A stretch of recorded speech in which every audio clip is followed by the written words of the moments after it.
Hola, buenas noches a todos. Soy Elise Kramer, soy la Treasurer de la Sociedad de Educación de Lentes Esclerales. Buenas noches y gracias por estar acá con nosotros en este curso en español.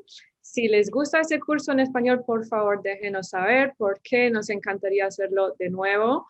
Esta noche vamos a hablar del ajuste y manejo de lentes esclerales, under the tip of the iceberg, en muy buen español. Y este curso discutirá aspectos de la adaptación de lentes esclerales que van más allá de los aspectos mecánicos básicos de la adaptación, aspectos que son críticos para el éxito a corto y largo plazo en nuestros pacientes. Tenemos mucha suerte y mucho honor de tener con nosotros esta noche la doctora Karen Carrasquillo. La doctora Karen Carrasquillo es SVP Asuntos Clínicos y Profesionales en Boston Site. Ella es una profesora clínica adjunta en el New England College of Optometry, profesora clínica adjunta de la Escuela de Optometría Universidad MCPHS, miembro del Consejo Consultivo del Instituto de Lentes Gas Permeables, GPLI, fellow de la Academia Americana de Optometría, fellow de la Sociedad Educacional de Lentes Esclerales, SLS, y fellow de la BCLA. Es organizadora de Fit Academy, un evento educativo sobre córnea y lentes esclerales, miembro planificador del ICSC Meeting y del Global Ophthalmic Women GLOW. También ha sido autora de varias publicaciones revisadas por pares en el uso terapéutico de lentes esclerales y el reemplazo protésico del sistema de superficie ocular PROS, y también ha sido autora de varias patentes. Muchas gracias, doctora Carrasquillo, por estar acá con nosotros esta noche. Y tenemos también, por supuesto, la doctora Patricia Flores. Patricia Flores es doctora en óptica, optometría y visión PhD por la Universidad Complutense de Madrid. También recibe el máster en óptica, optometría y visión de la misma y diplomada en óptica y optometría ODE por la Universidad Complutense de Madrid también. También recibió el tecnólogo médico mención oftalmología por la Universidad de Chile. Es también fellow del Scleral Lens Education Society, miembro de JACLE y especializada en adaptación de lentes de contacto en enfermedades de la superficie ocular. Doctora Flores realiza congresos y publicaciones en el área de optometría y contactología especializada. Actualmente ejerce como Global Professional Service Specialty Lens Division en Menicon Co. Ltd. Es CEO de Centro de Visión Patricia Flores. Gracias por estar con nosotros esta noche. Y para los que quieren recibir el certificado de COPE, tienen que quedarse al menos 50 minutos en el webinar.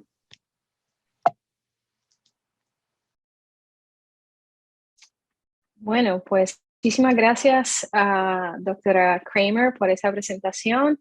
Muchísimas gracias al Scleral Lens Education Society por la invitación de poder participar en este webinar, en particular de poder hacerlo en español y muy especialmente poderlo hacer en colaboración con la doctora Patricia Flores, que es alguien a quien estimo y admiro inmensamente, pero además tengo la dicha de llamarla mi amiga. Así es que es una verdadera dicha y placer.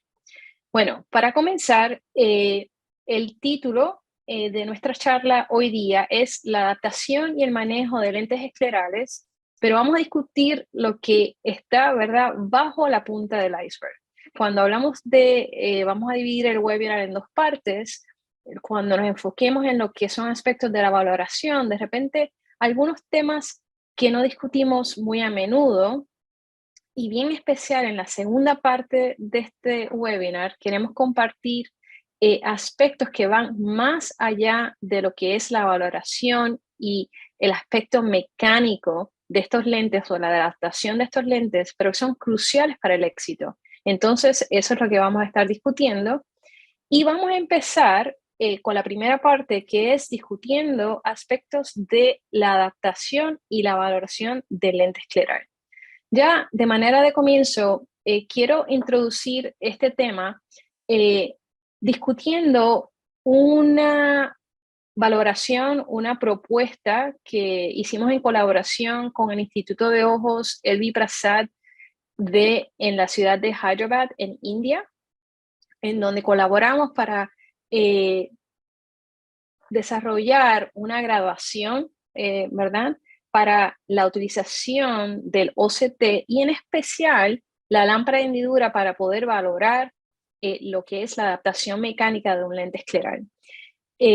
Quisimos desarrollar una graduación que fuera fácil, donde básicamente vamos a valorar esa adaptación como óptima o aceptable o no aceptable. Y en donde vamos a ver que cuando estamos hacia la derecha, en valores positivos, quiere decir que estamos valorando ese aterrizaje, cómo el aterrizaje de la áptica del lente escleral se apoya sobre esa conjuntiva que sobreyace la esclera, y si vamos hacia la derecha, quiere decir que estamos añadiendo presión, por lo tanto, por ende, ese signo de positivo, porque es más presión, o de otra manera que podemos decir un efecto de pinzamiento, y si nos movemos a la izquierda, donde no tenemos presión, sino vemos levantamiento, como estamos removiendo la presión, o quitando presión, pues estamos en los valores negativos. Aquí podemos ver que una graduación óptima, alineación óptima por OCT sería 0. Estamos viendo con esta imagen aquí que vemos que está alineada, y vemos que una graduación de +1, esto sería algo representativo en OCT, esto se considera como algo aceptable, pero ya cuando nos movemos a la graduación +2 o +3, vemos que está bastante indentada esa áptica sobre la conjuntiva, la esclera, y esto se considera como no aceptable porque podemos tener complicaciones de nódulos hipertróficos o de repente queraterización en esa conjuntiva.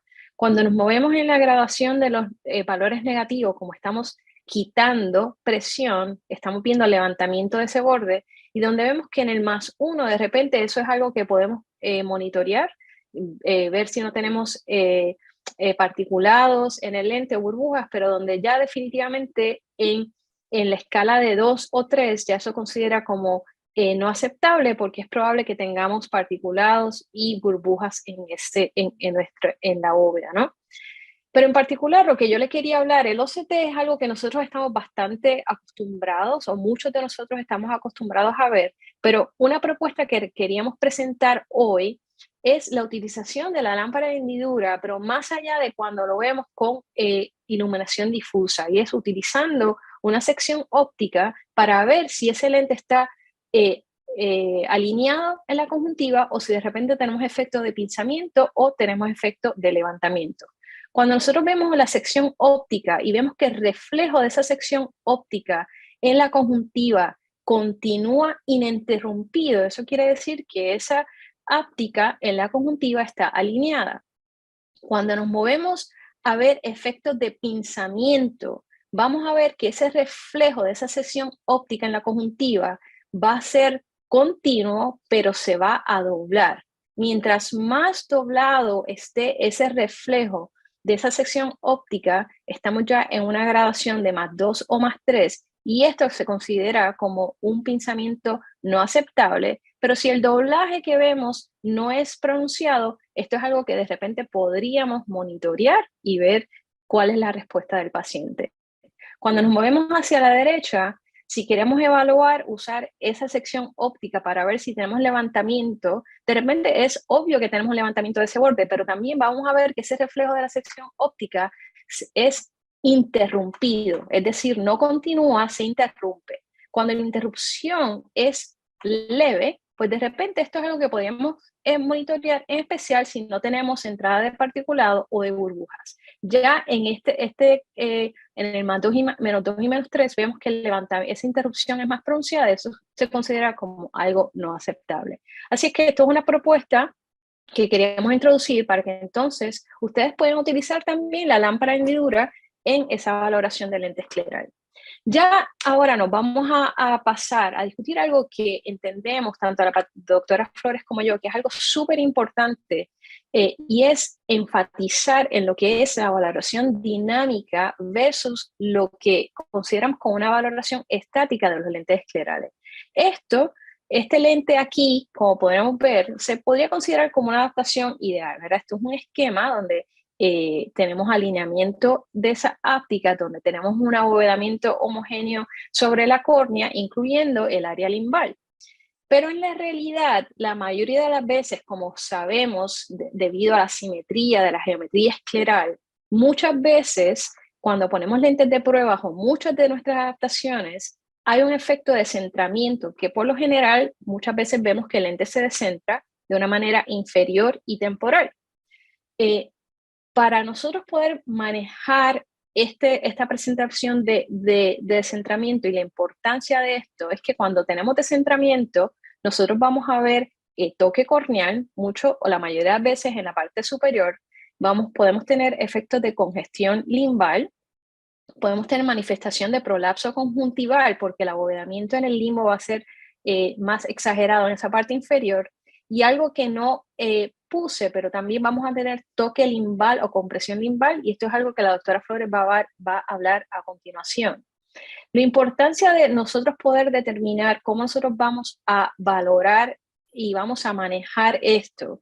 Muchas veces cuando el lente está descentrado, la razón de que el lente se descentra es porque no tiene suficiente toricidad en esa óptica inferior o esa óptica temporal.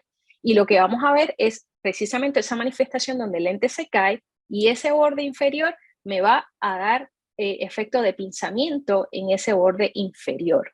La manera de nosotros descartar que de hecho este descentramiento se debe a que el lente está suelto o que no tiene suficiente toricidad, lo que nosotros vamos a querer hacer es tratar de mover ese lente escleral con nuestro dedo pulgar. El lente escleral no se supone que se mueva, pero si el lente está suelto debido a que no tiene suficiente toricidad en esa óptica inferior, nosotros al tratar de empujar ese lente hacia arriba, vamos a poder mover ese lente y en definitivamente confirmaríamos que esa óptica inferior está suelta.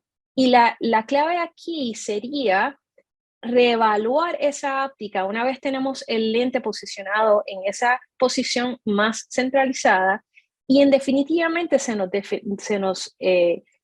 podríamos observar ese levantamiento que nos indica que en realidad lo que tenemos que hacer para poder resolver este descentramiento sería añadir toricidad en esa óptica inferior y muchas veces incluyendo temporal. Cuando hacemos esto vemos que eh, eh, vemos eliminación del toque corneal porque ya el lente está mejor centrado, vemos una eliminación o una disminución en lo que es el prolapso conjuntival, vamos a ver eliminación de esa congestión limbal y bien importante, vamos a ver esa eliminación de ese toque limbal que la doctora Flores va a hablar a continuación y esa compresión limbal.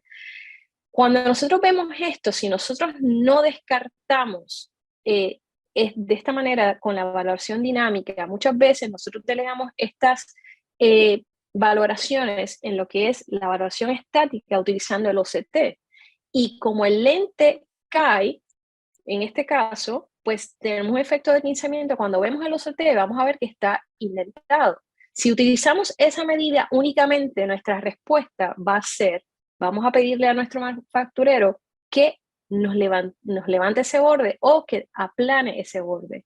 Si este descentramiento es porque ese borde está muy suelto, cuando nosotros pidamos ese borde que se levante por esa valoración estática, cuando obtengamos ese lente de vuelta y nosotros no descartemos ese proceso dinámico, cuando nosotros colocamos ese lente que ya acabamos de pedir, ese lente se va a caer todavía aún más y vamos a tener un descentramiento aún todavía más significativo. Entonces aquí es que viene la importancia de lo que es la valoración dinámica, que es importante y que les exhorto a todos que sea una de las primeras cosas que tratemos de descartar en nuestra valoración de lentes esclerales, y que utilicemos uno de los instrumentos más valiosos que nosotros todos tenemos en nuestra clínica, y es la lámpara de hendidura. Y ya con esto la doctora Flores nos va a hablar sobre las posibles causas, otras causas que llevan al descentramiento y las consecuencias.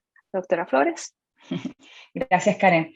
Bueno, antes de empezar, como no he tenido el placer de poder saludarlos y dar las gracias a la Stellar Society por la invitación, quería decirle que estoy pero realmente encantada y honrada de poder participar en este webinar para Latinoamérica, Centroamérica principalmente, que hablan español, además de otras áreas, que también tenemos gente de España que está atendiendo. Saludo a todos aquellos que están despiertos a esta hora, muy tarde en Europa, y que estoy encantada de estar aquí, poder hablar sobre adaptación de lentes de contacto de tipo escleral, en una institución que cada vez está tomando más realce en Latinoamérica, y estoy muy orgullosa de poder ser partícipe de ello, y más aún todavía de poder compartir este momento tan íntimo con Karen, que además de ser mi amiga, es una persona que admiro profundamente porque es un referente en el mundo de lo que son lentes de contacto esclerales, enfermedades de superficie ocular, y algo que tenemos el privilegio de que además de que hable inglés, hable español. Así que el placer es mío y yo solamente intentar aportar un grano de arena y participar más de alumna para poder seguir escuchando. Con respecto al descentramiento que hablaba Karen, en este minuto la doctora Carrasquillo dio un tips, pero realmente importante en poder determinar cuándo existe este descentramiento y poder evaluarlo. Este descentramiento, nosotros en un principio, cuando hablamos de descentramiento, una de las cosas claves que se nos venían en mente era buscar el prisma donde se encontraba en un clearance muchísimo más reducido en la parte superior, y luego que se va engrosando ese clearance entre el lente de contacto, la cara posterior del lente, la cara anterior de la córnea, esa base prismática a nivel inferior. Pero estamos ya dando otro paso más allá. Estamos diciendo que además de poder valorarlo con nuestra sección óptica, haciendo un barrido con una luz medianamente intensa, con una apertura pequeña, intentando buscar ese prisma, la doctora Carrasquillo está diciendo, metamos nuestra mano, metamos la mano a la obra y movamos el lente de contacto con la intención de buscar central. Si observan la imagen que estoy mostrando con mi mouse, y espero que lo puedan ver, cada una de las cosas que mencionaba la doctora Carrasquillo son las que están ocurriendo. Existe un toque que va a existir a nivel de media periferia de la córnea, toque en el limbo, va a existir prolapso y va a existir acumulación excesiva de fluoresceína en la parte inferior. Todos estos acontecimientos, sin lugar a dudas, son indeseados. ¿Por qué son indeseados? ¿Por qué lo dejamos así? ¿Por qué no dejamos que ese toque limbar siga existiendo?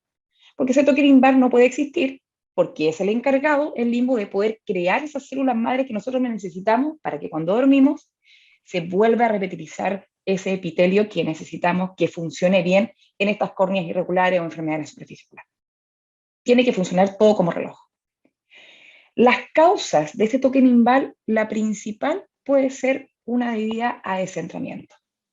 Puede ser porque la superficie es asimétrica, la esclera es asimétrica, sabemos entre mayor cantidad de lentes de contacto de mayor diámetro, nos estamos metiendo en la pata de los caballos, porque nos estamos metiendo en una esclera muchísimo más tórica, y eso es un hecho. Existe una toricidad que debemos compensarla, como mencionaba la doctora Carrasquillo, necesitamos una periferia de superficie posterior tórica, o necesitamos quizás un diseño por cuadrante específico, y cada vez nos metemos más a más sistemas customizados, incluso diseños por moldeo o por impresión. ¿Cuál sería, por lo tanto, el step by step, si es por descentramiento, esta causa del toque limbal donde no me quiero meter? Sería una evaluación de tipo dinámico, subiendo el lente de contacto, buscando por cada uno de los cuadrantes donde existe el no alineamiento de esta zona de landing, de reposo sobre esclera, buscando la necesidad de ápticas tóricas, moviendo el lente de contacto, quizás colocando fluoresceína sobre el lente para intentar que el paciente parpadee y buscar por dónde se está metiendo este clearance indeseado, e incrementar el diámetro.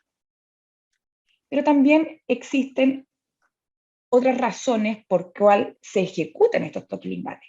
Y aquí voy a hacer una salvedad, una experiencia clínica, la cual espero que algún día, en conjunto incluso con la doctora Carrasquillo, lo podamos llevar a cabo en alguna publicación o serie de casos clínicos.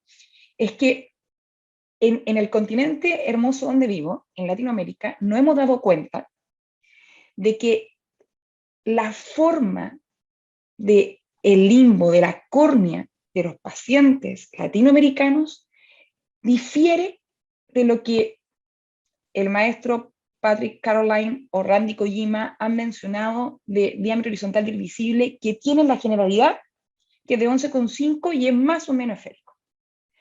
Nuestro limbo usualmente no es simétricamente esférico, es más ovalado. Y nosotros en Latinoamérica tenemos muchos casos clínicos en que el diámetro horizontal y el vertical difieren significativamente.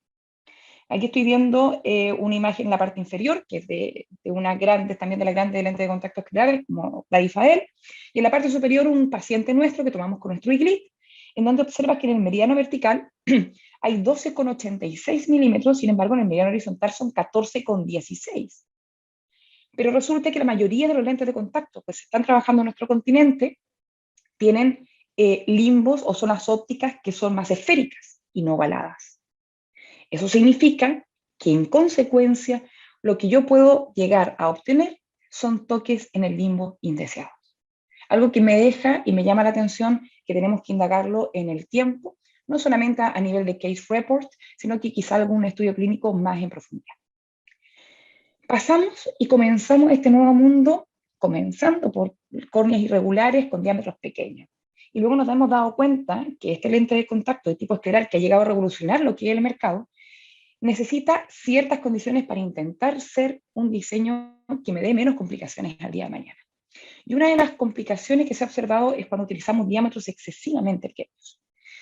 Es como en muchas ocasiones y en conferencias y en lecture hemos podido indagar, es que cuando utilizamos un lente de contacto de tipo escleral, con un diámetro pequeño, significa que desde el limbo esclerocorneal hacia el borde del lente menor que 1,5 milímetros, 2 milímetros de APP, dependiendo del manufacturer, fabricante, los esquí para el mismo peso son excesivamente pequeños y por tanto se hincan más en la conjuntiva del paciente.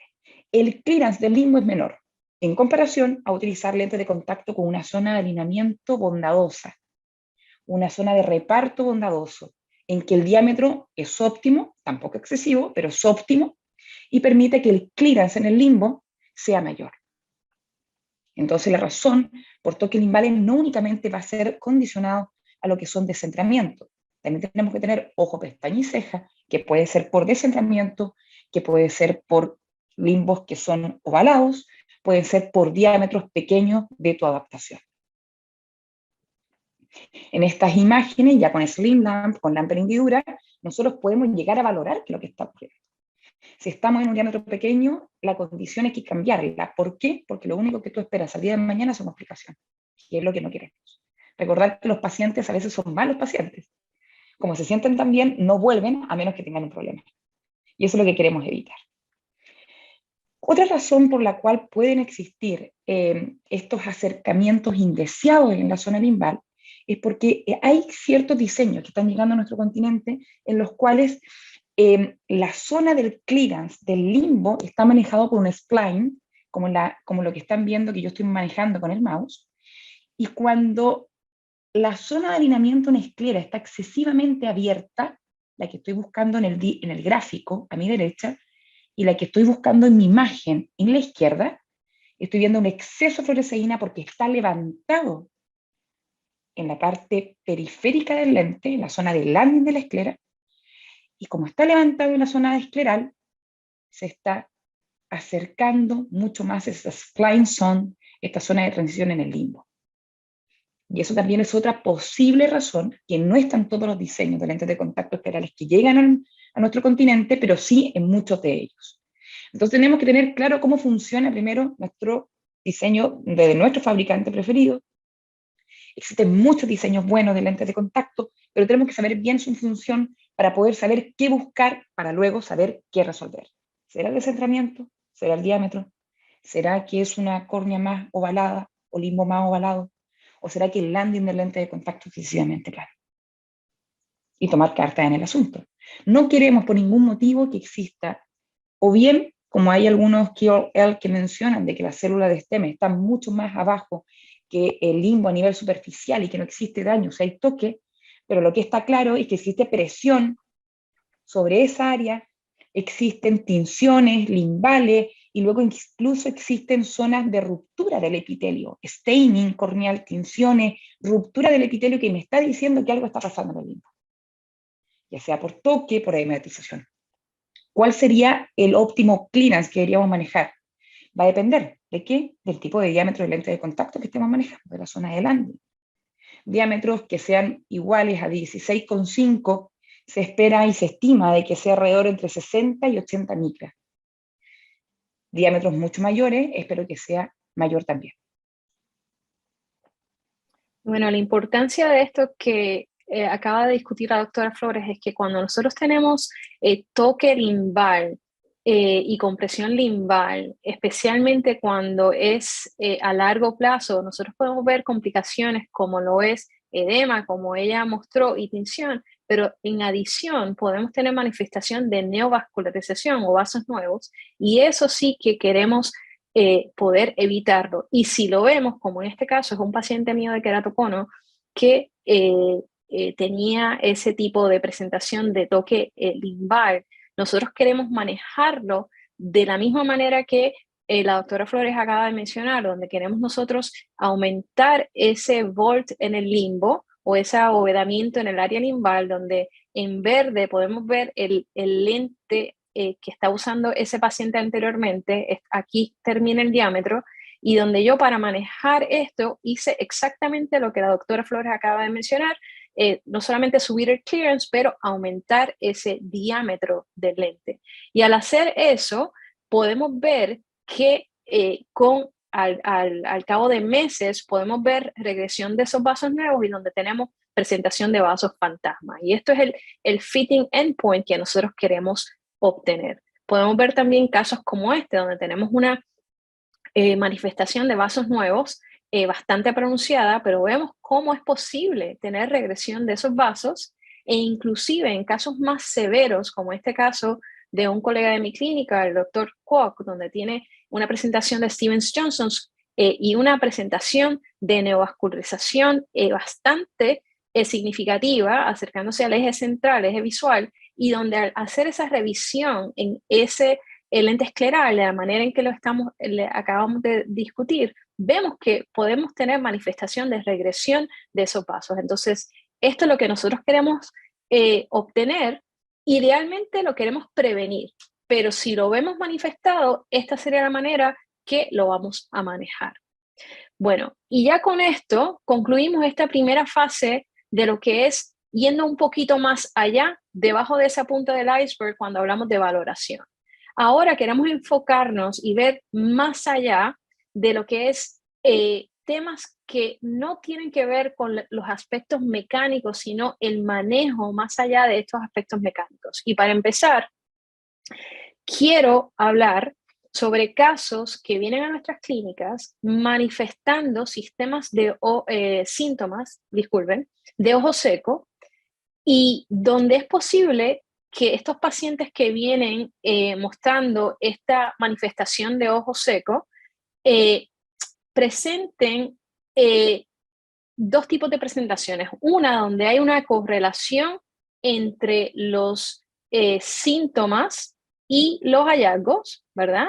Donde vemos esa posibilidad de tener esa relación, pero también es posible que nosotros veamos una discrepancia entre estos hallazgos clínicos, esta observación clínica y la presentación de los síntomas del paciente, donde el paciente nos va a decir que tiene demasiado de mucho ardor, donde tiene demasiada de mucha fotofobia. Sin embargo, cuando hacemos la tinción en el área de la córnea y la conjuntiva, o vemos ninguna señal, como el caso que les estoy presentando a continuación, o vemos señales que no concuerdan, o sea, hay una discrepancia o que son unas señales muy pocas. Cuando nosotros tenemos esta discrepancia entre hallazgos clínicos y síntomas, es bien importante entender lo que tenemos entre manos, lo que estamos lidiando, porque es bien probable que nosotros estemos ante la presencia de un caso de dolor neuropático o lo que es la neuralgia. ¿Por qué es importante que nosotros entendamos y podamos discernir cuando tenemos un caso realmente de ojo seco versus un caso de neuralgia? Bueno, porque en casos de neuralgia es bien poco probable que el lente escleral sea una alternativa. Nosotros, al proceder una adaptación en estos casos simplemente porque el paciente manifiesta síntomas, sin necesariamente correlacionar estos hallazgos clínicos, vamos a darnos cuenta que después de la tercera, cuarta adaptación, no sé cuántas revisiones, cuántos lentes, vamos a darnos cuenta que el paciente no va a tener éxito con el lente escleral porque no importa la adaptación más perfecta que tengamos, estos pacientes tienen una hipersensitización de lo que es más allá de la córnea, la conjuntiva, siente todo y el lente escleral simplemente le va a molestar. En adición a esta discrepancia de hallazgos clínicos y síntomas, una de las causas que podemos, una de las maneras que podemos identificar estos casos de córneas neuropáticas es que los síntomas son un poquito diferentes a lo que es un caso de ojo seco tradicional. El síntoma primordial va a ser un síntoma de quemazón, donde le va a decir que es un ardor o una quemazón bastante significativa y donde estos pacientes van a tener una hipersensibilidad a lo que es el flujo del aire y a vapores, donde cuando aplicamos anestésicos locales en la córnea, no vamos a tener una disminución en esos síntomas, y si hay una disminución es muy poca, y por lo general es bien importante hacer un historial clínico, indagar en lo que es el historial clínico de estos pacientes, porque casi siempre vamos a tener una presentación de historial de síndromes neuropáticos o otros, y utilización de medicamentos sistémicos para mitigar el dolor. Una manera objetiva de cómo poder determinar que estos pacientes son casos de córneas neuropáticas o dolor neuropático, quiero decir, es que al utilizar lo que es el microscopio confocal, vemos, esto es un microscopio confocal, vemos los nervios, se pueden examinar los nervios corneales y esto es una presentación normal. En casos de neuralgia o dolor neuropático, vemos que hay una disminución en la cantidad de estos nervios corneales, pero en adición vemos que hay una tortuosidad en esos nervios corneales. Entonces, si tenemos la posibilidad de referir al paciente para obtener una microscopía confocal, es importante que podamos utilizarlo. De las posibles causas hay varias, pero quiero comentar en particular que hay dos causas que es muy probable que ustedes lo vean en su clínica, y es que muchos medicamentos que tienen preservativos pueden dar paso a estos síndromes de neuralgia. Muchos de nuestros pacientes de Westbed versus injerto después de la quimioterapia es posible que den paso a dolor neuropático. Y uno en particular que es bien probable que nosotros veamos en nuestra clínica son pacientes después de la cirugía LASIK. Entonces tengamos en cuenta que estos pacientes están a riesgo de desarrollar estos síndromes de dolor y que debamos estar bien atentos a las manifestaciones tanto objetivas como los síntomas. De ser un caso de córnea neuropática, el tratamiento va a ser multimodal, donde muchas veces vamos a ver, a continuación vamos a hablar si es posible hacer un lente escleral, cómo lo vamos a manejar, pero donde bien probable lo que tengamos que hacer es referir a estos pacientes a un especialista de dolor, como son neurólogos, y estos pacientes por lo general para obtener una mejoría deben ser tratados con agentes sistémicos como son anticonvulsivos, antidepresivos tricíclicos, inhibidores de serotonina, opioides o bloqueadores de canales de sodio. Para nosotros determinar si el lente escleral podría tener un paso en estos pacientes, lo que nosotros como adaptadores tenemos que hacer es lo que es la prueba del anestésico. En este caso yo proparacaína, pero cualquier anestésico tópico que ustedes tengan al alcance. Si cuando usted aplique una gota de anestésico, el paciente le dice que hay una merma en lo que son los síntomas o el dolor se va del todo, entonces eso indica que esto es una inervación periferal y es posible que el lente escleral ayude al paciente, pero es importante que tengamos que el lente escleral por sí solo no va a ser la alternativa, donde vamos a tener que añadir el uso de esteroides tópicos, bien probable el uso de sueros autólogos, y lo más importante en mi práctica es establecer expectativas reales con estos pacientes, porque aun cuando ellos les reporten a ustedes que el lente escleral lo ayuda, siempre van a sentir de cierto modo el borde. Entonces hay que darle esa expectativa de antemano al paciente. Si cuando usted aplica esa gota de proparacaína no hay una merma en los síntomas, no hay ninguna disminución, es bien poco probable que el lente escleral pueda ser una alternativa para estos pacientes, y lo mejor que usted puede hacer para estos pacientes es referirlo a un neurólogo o un especialista en el manejo del dolor. ¿Okay? Estos papers se los pongo aquí como referencias para que si quieren buscar más o aprender más del comanejo de estos pacientes, pero les voy a compartir un caso para terminar esta sección, donde básicamente sigo el mismo recomendación de estos papers que les pongo aquí. Y este es un caso de un paciente de WordPress versus el injerto que desde el 2015 lo venía tratando en la clínica, y como podemos ver aquí, en el ojo derecho sí tiene señales a nivel objetivo, en el ojo izquierdo básicamente no tiene ninguna señal, el ojo no presenta señales significativas de ojo seco. Sin embargo, la sintomatología de este paciente era extremada, era excesivo, siempre tenía sombreros, gafas, una fotofobia severa. Inclusive en el ojo izquierdo, donde parecía que el lente escleral podría ser una alternativa, lo adapté con un lente escleral y no importó tantos lentes que traté, el paciente nunca estuvo conforme. Bueno, después de tanto tiempo y después de aprender más sobre lo que es la neuralgia y el dolor neuropático, ya después de 2 años de luchar y tratar de ayudar al paciente de una manera que era obvio que no iba a ser la solución, determinamos que este paciente sí tiene un componente neuropático, y la manera en que nosotros determinamos fue que hicimos un referido, como les comenté anterior, para examinar esos nervios corneales. Fíjense aquí la referencia que les mostré anteriormente, esta es la referencia del paper, y estos son los nervios corneales del paciente en cuestión. Veamos que es bien parecido a esta presentación, donde hay una disminución de nervios corneales y donde hay una tortuosidad. Entonces, una vez ya confirmado que este paciente es un caso de neuralgia, dolor neuropático, entendimos por qué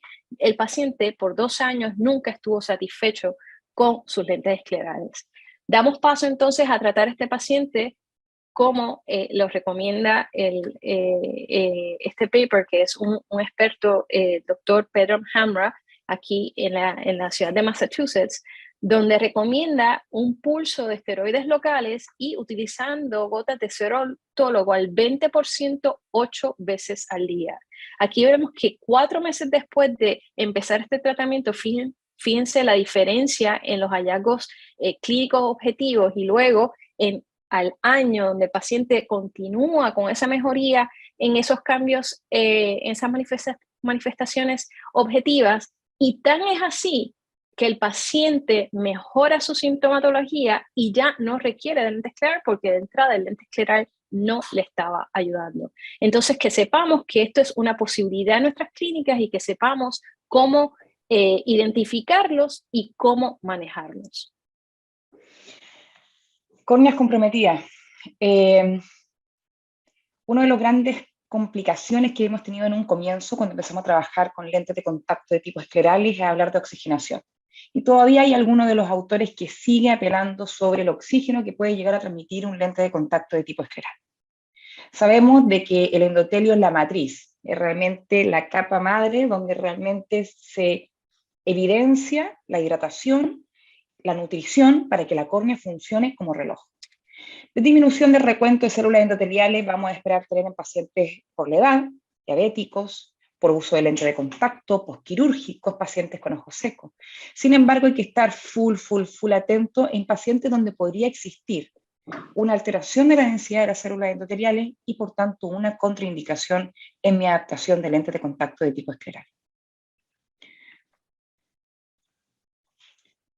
Se estima, según los papers, que no existe un valor como límite totalmente definido. Estamos hablando de un rango mínimo entre 400 y 70 células para asegurar realmente la salubridad y transparencia de esa córnea.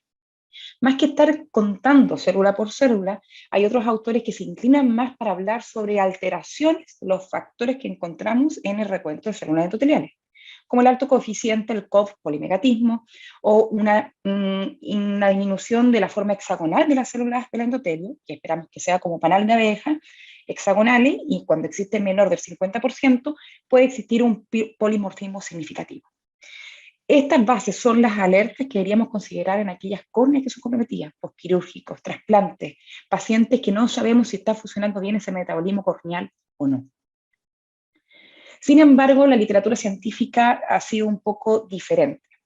Estamos hablando de componentes teóricos, enfoques teóricos, cálculos, Langis, entre otros autores, han mencionado sobre que sí o sí debiésemos tener en consideración de trabajar con diseño de materiales de alto DK, mayor que 150 de DK, de transmisibilidad al oxígeno, un espesor no más de 250 micras de un lente de contacto de tipo escleral, independientemente de la potencia del lente de contacto, y que el clearance de la lágrima debe ser inferior a 200 micras, para poder asegurar que la transmisión de oxígeno a través de ese material y a través de ese clearance va a llegar oxígeno a esa córnea comprometida, sobre todo si tiene alteración del endotelio. Sin embargo, la evidencia científica difiere un poco con respecto a eso. La mala noticia es que todavía existen algunos tipos de casos, serie de casos clínicos, no existen implicaciones a largo plazo, todavía no se han definido, pero a corto plazo efectos secundarios no se han visto a nivel de clínica. Se pasó sola la slide. ¿Qué es lo que por tanto serían nuestros tips en estas córneas comprometidas, en estos pacientes que tienen alteración de las células endoteliales, donde sabemos que la matriz no es muy cristiana, no está funcionando del todo bien? ¿Cómo yo aminoro el riesgo de poder tener una complicación a largo plazo? Paciente con queratoplastia, córnea trasplantada, alteraciones en esa córnea. Tenemos que intentar, antes de colocar cualquier lente de contacto, determinar, como Sherlock Holmes, de que no exista ningún indicativo de edema, lámpara hendidura, OCT, que la función endotelial se la puedo determinar con una microscopía especular antes de comenzar, bienvenido. Y que no existan tinciones corneales que me está diciendo que algo está pasando en la superficie corneal. Evaluar a estos pacientes que tienen una córnea comprometida por lo menos después de 4 o 6 horas de uso, y no antes. Y sí o sí, optimizar el tipo de diseño de lente de contacto, optimizar el suministro, alto ADK, lente delgada, reducción del clearance, lente fenestrada o cualquier condición que me permita a mí poder optimizar la cantidad de oxígeno que estamos pasando en este paciente. Incluso pensar en la reducción de las horas de uso.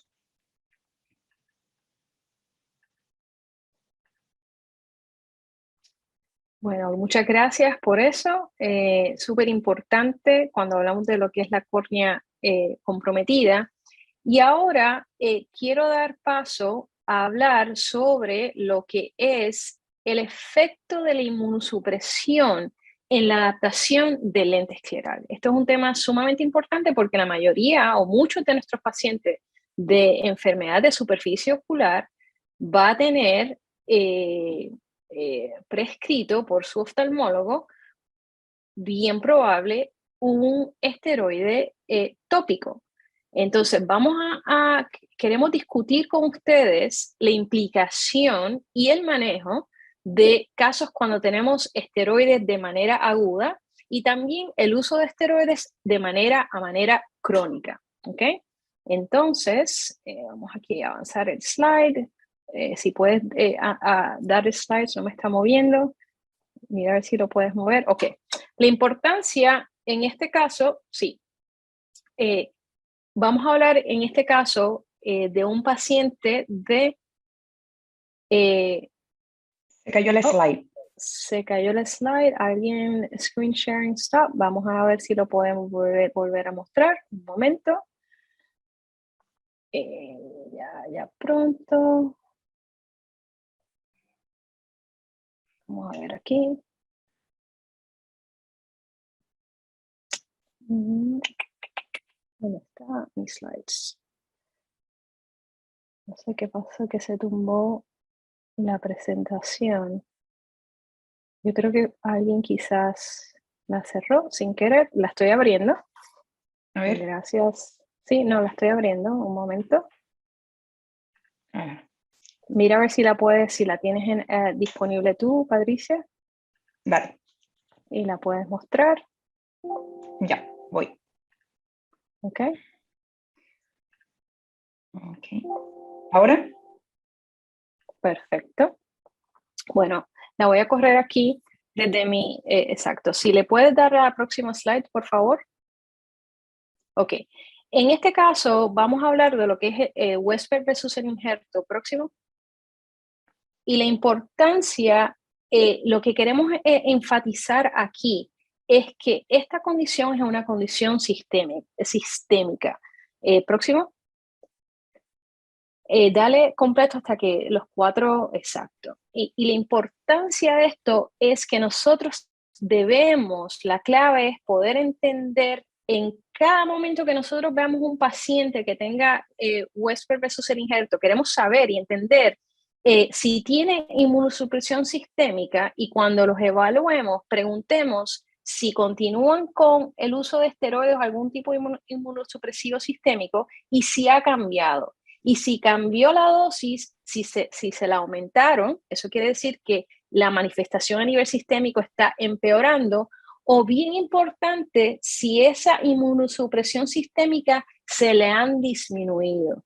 Al disminuir la inmunosupresión sistémica, muchas veces el ojo puede manifestar un brote, y lo que tenemos que saber es que si hay un tipo de brote de Westberg versus el injerto en el ojo, la manera de manejarlo no es revisando el lente, no es cambiando la adaptación, más sin embargo, añadiendo un agente esteroide tópico. La próxima, por favor. Este caso que vamos a discutir es un caso de Westberg versus el injerto que tiene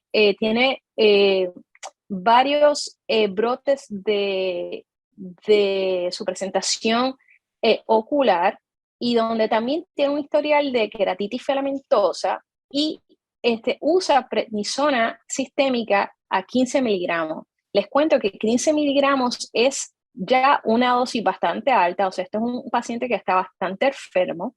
2 días antes de llegar a nuestra clínica, el oftalmólogo piensa que lo que tiene que hacer para resolver los síntomas de este paciente es remover los filamentos. La próxima. La próxima slide. Una vez le remueve los filamentos, el paciente se presenta a nuestra clínica diciendo que se siente todavía peor, bien usando su lente escleral, y cuando nosotros removemos y teñimos, como se debe hacer, vemos que el paciente tiene un defecto epitelial. Y eso no es normal, porque un lente escleral se supone que sane estos defectos epiteliales, y vamos a hablar de esto a continuación. Entonces, en colaboración con nuestro corneólogo, decimos que, bueno, el paciente está teniendo un brote activo de Westberg versus injerto, la próxima, y lo que vamos a hacer para manejar este paciente es que, el próximo, le vamos a añadir un agente tópico esteroide, como lo es el lotoprednol, y que use el lente como un reservorio, que duerma con el lente, y le vamos a añadir una gota de moxifloxacina sin conservantes, y que venga al otro día. Próximos slides. Cuando el paciente viene al otro día, el paciente definitivamente mejora. Pues nosotros pensamos, esto era un defecto epitelial porque les removieron estos filamentos y ya. ¿Qué pasa? Al mes, el paciente se presenta de esta manera. Vemos que el ojo está súper rojo, vemos que en iluminación indirecta vemos una manifestación en epitelio bastante cuestionable, sospechoso, y nuevamente, al remover el lente escleral, vemos una presentación súper atípica, donde hay una presencia de un defecto epitelial. Siguiente. En este caso, nuevamente, al consultar con el corneólogo, ella piensa que es que está teniendo otro brote, y que el uso del lotoprednol no es suficiente, porque es un agente esteroide suave, no es muy potente, y le receta al paciente prednisolona a nivel topical, que es mucho más fuerte, y que lo use por 4 veces al día, luego 2 veces al día y luego que regrese una semana. Siguiente. Cuando el paciente viene en una semana y volvemos a remover el lente, el resultado es que esta tinción, este defecto epitelial todavía es peor. Entonces aquí queremos hacer un poquito de pausa y queremos tener la participación de todos ustedes. Vamos a lanzar una encuesta, una pregunta. Sí, podemos lanzar el poll. Y lo que queremos preguntar es, ¿qué podría estar pasando en este caso? Si, donde vemos este defecto epitelial persistente aún usando el lente escleral, ¿será que el lente está demasiado ajustado? ¿Será de repente que el paciente está teniendo problemas con la aplicación de este lente o de repente será algo más? ¿Tenemos el poll? Sí. Ok. Ya está. Vamos a ver si pueden tratar de responder. ¿Qué será posiblemente qué estará pasando? Bueno, aquí vemos que la mayoría, más o menos, piensa que de repente algo más. Y yo diría que estoy de acuerdo con todos ustedes. Así que vamos a dar paso al próximo slide y en definitiva vemos que sí, que es algo más y que ese algo más es lo que quizás muchos de ustedes están pensando, es la presencia del virus de herpes simplex. La próxima, donde en definitiva lo que vamos a hacer es que vamos a descontinuar el lente, vamos a disminuir la dosis de ese esteroide local y donde vamos a recetar aciclovir, que es un inmunosupresante, un antiviral, perdón, sistémico, y al hacer esto no hicimos ninguna revisión del lente, quiero enfatizar, por eso es que estamos discutiendo más allá del efecto mecánico. Próximo. Al hacer esto, a los 6 días y al mes, ese paciente mejoró completamente. Así es que cuando tengamos estas presentaciones atípicas que simplemente no hace sentido, por favor, tengamos como un diagnóstico diferencial la posibilidad de que estemos lidiando con un virus de herpes simplex. Que la próxima. Y bueno, no se llama el gran enmascarado por nada, así es que por favor tengámoslo siempre presente. Yo creo aquí viene el próximo caso, que esto es un caso de queratopatía neurotrófica, donde a raíz del virus de herpes zóster, este paciente viene con un defecto epitelial que nosotros usamos exitosamente desde el 2012 y el paciente sanó este defecto epitelial en una semana. Siguió usando los lentes para apoyar esta superficie ocular. Su línea, su visión agudeza visual como línea base de 20/70, pero se presenta a la clínica con una queja de que su visión había disminuido. Esta es la presentación de línea base de este paciente, donde vemos ese cráter después de que nos sanamos esa primera presentación. Siguiente, pero en ese día vemos que tenemos un defecto epitelial persistente nuevo. Siguiente. Como este paciente respondió tan bien, y la doctora Flores nos va a hablar un poquito más ya para finalizar de cómo manejamos estos casos, nosotros utilizamos el lente escleral como un mecanismo o un vehículo para sanar este defecto epitelial. Utilizamos el lente donde el paciente iba a usar el lente para dormir con una gota de moxifloxacina sin conservantes para dormir. Y lo vamos a evaluar todos los días, incluyendo los fines de semana. Bueno, cuando vemos los resultados al cabo de 3 días, fijémonos que al cabo de 3 días, aquí vemos que no estamos teniendo ningún cambio. Básicamente todo está más o menos igual. La próxima. Entonces, aquí vamos a lanzar la segunda pregunta. Ya para culminar, vamos a obviar el poll para poder, estamos cortitos de tiempo. Lo que nosotros vimos es que en este caso algo raro estaba pasando, que esta córnea no estaba respondiendo y nos dio a pensar de que de repente este paciente, no lo comenté anteriormente, está utilizando esteroides y lo lleva utilizando de manera crónica. y los esteroides pueden impedir lo que es la sanación. Siguiente. Y entonces, aquí vemos que quizás esto es lo que nos está causando el problema, no la adaptación. Próxima. Siguiente. Y lo que hicimos fue disminuir esos esteroides. Siguiente. Y en definitiva, el resultado, una vez disminuimos el esteroide sin cambiar la adaptación, es que comenzó a responder esa sanación y en cabo de una semana había sanado completamente. Siguiente. Entonces tengamos en cuenta de que si no sana, si no responde adecuadamente, como la doctora Flores nos va a hablar, pensemos que quizás los esteroides pueden ser algo que nos está inhibiendo ese proceso de sanación. Muchas gracias, doctora Carrasquillo. Estos defectos epiteliales persistentes son algo que aparece de forma recurrente en nuestra clínica, sobre todo si tenemos pacientes que van más allá de lo que es la córnea irregular. Y son otros pacientes muchísimo más complejos, como ha mencionado la doctora Carrasquillo. Defecto epitelial persistente, existe un área dañada, que la superficie de la córnea no se vuelve a epitelizar en el tiempo esperado, y por lo menos lo que ocurre es que quedan estos nervios en estroma expuestos. Diferentes condiciones oculares se estima de que pueden existir estos defectos epiteliales persistentes, como lo que describo en este slide. El tratamiento de defecto epitelial persistente varía, desde lubricantes, lágrimas artificiales, intentando administrar soluciones hipertónicas para reducir o manejar estas córneas edematosas, y lentes de contacto como vendaje, lentes de contacto blando, lentes de contacto esclerales, con uso de algún tipo de tratamiento tópico para disminuir la posibilidad de infección. La evaluación clínica de estos defectos epiteliales persistentes con nuestra lámpara de hendidura. Este es un paciente de mi clínica, donde pueden observar que con luz blanca es posible poder incluso llegar a medir con un caliper cómo llegó ese paciente, para luego comparar en el tiempo cómo se ha reducido.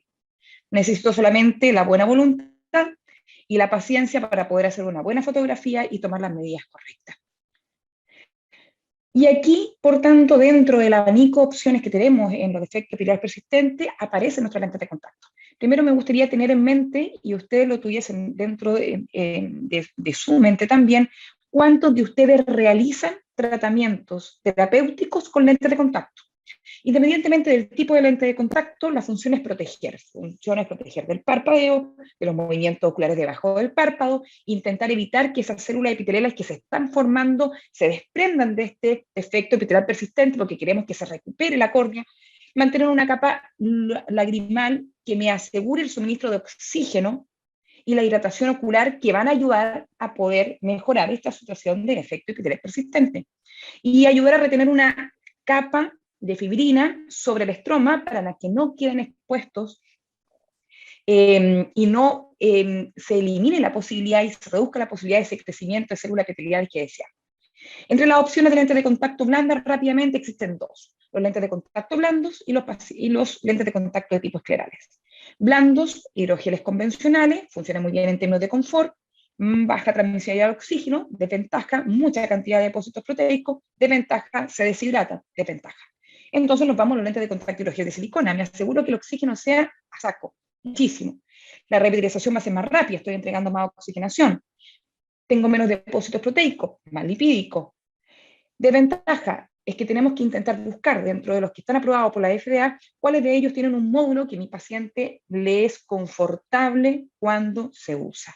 La primera opción generalmente son lentes de contacto blandos, y luego se tratan con lentes de contacto de tipo esclerales, en que este reservorio lagrimal, como un bol de cereal, permite mantener una zona húmeda y que exista reepitelización y que permitan crearse esas células epiteliales, ese efecto epitelial persistente que deseamos recuperar. Incluso de forma diurna, incluso de forma nocturna, y si es de forma nocturna, más aún todavía con ciertos medicamentos tópicos o antibióticos para intentar disminuir la posibilidad de problemas. La incidencia de queratitis microbiana en el uso nocturno en lentes de contacto esclerales varía la incidencia entre 18 y 29. Dentro de estos efectos epiteliales persistentes, me gustaría compartir con ustedes este caso clínico de mi clínica en Chile, en que el paciente tiene una queratopatía de tipo bullosa, tiene la formación de estas ampollas hinchadas, las cuales están dejando expuestos los nervios en estroma, y por tanto el paciente siente dolor cuando esta ampolla se rompe. lo que hemos decidido como tratamiento de la superficie ocular es crear una superficie de vendaje de lente de contacto de tipo escleral para brindar protección de estos nervios corneales que están expuestos. Intentar que el párpado no rompa esa ampolla. Y el lente de contacto, en la imagen del medio, en la última imagen, sobre todo, pueden llegar a ver que hermosamente, no existe otra palabra, sigue existiendo esa bulla, pero el clearance que yo mantengo permite poder asegurarme de que el paciente no va a tener un contacto con el párpado y reducir, ojalá eliminar, la posibilidad de rotura de esa ampolla. Y para finalizar, este es un caso clínico de la doctora Carrasquillo, un paper publicado, defecto epitelial persistente, un niño de 28 años que tiene un defecto epitelial posterior, una queratoplastia penetrante. Él fue tratado con lentes de contacto de tipo esclerales, en la cual dormía con él con un material de alta oxigenación y con tratamiento tópico para intentar reducir la posibilidad de infección. Al cabo de 7 días se redujo completamente la lesión del defecto epitelial persistente y por tanto se pudo jugar a pasar de un lente de contacto escleral a un lente de contacto blando de uso diario para continuar, después de que se repite esa acción, para continuar manteniendo esta condición controlada. Al cabo de 8 meses no volvió a aparecer un defecto epitelial persistente. Cuando no adapto lente de contacto en un defecto epitelial persistente, cuando no tengo la posibilidad de tener un seguimiento controlado a mi paciente. Muchísimas gracias a todos por la atención, muchísimas gracias, doctora Carrasquillo, por la infartante presentación que nos ha dado y también al Scleral Society. No sé si hay tiempo para alguna consulta. Muchas gracias por esta excelente presentación. Vamos a ver si tenemos una pregunta.